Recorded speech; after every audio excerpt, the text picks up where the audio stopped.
I used to love going to Stop and Shop with my kids after dinner and going up to the courtesy booth, sending my kids off to the back of the store and having my kids' names called out on the intercom as if you would for a small child. And let me just say, when the kids are small, they love it. When they're teenagers, not so much. My kids are now in their 20s. I do it to them still. I do it to my wife. That same wife and I, still married to me, went to the Women's March on Washington now more than 2 years ago. And as you know, they're expecting 200,000 people. And we got there nice and early to get a good place, and it was already packed at 9 o'clock in the morning. And we parked ourselves in front of a Jumbotron. And the program was supposed to start at about 11 o'clock. By 10 o'clock, all the cell phone towers completely failed. No cell phone service whatsoever. The program, at 11 o'clock, the Jumbotron went on. The Jumbotron went off, completely failed. People are packed in behind us. We're like sardines. We could barely move. We didn't care. We were having so much fun with our neighbors. We were so excited. Everybody was happy.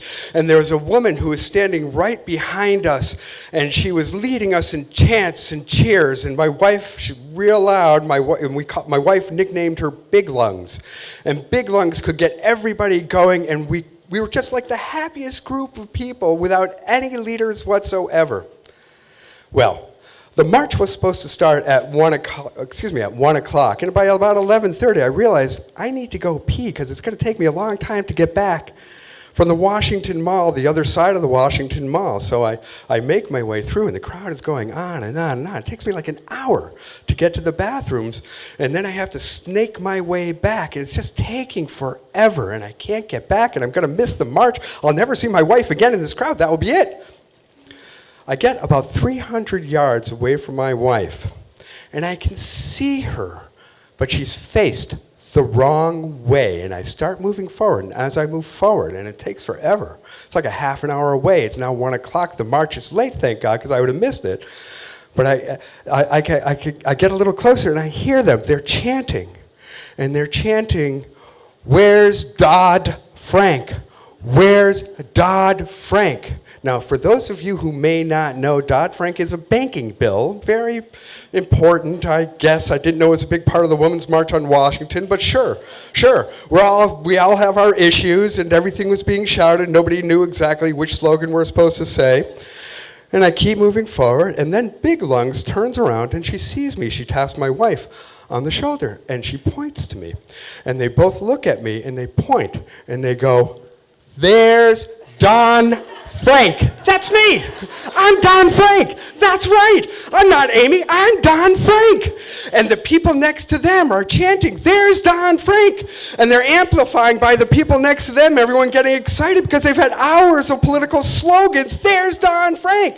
And the real miracle of this whole thing is that somehow, despite the fact that we're packed in by sardines, the people who were right next to me, bumped up against me, found a way to get away from me. So I am now standing alone in the embarrassing circle that constitutes Don Frank.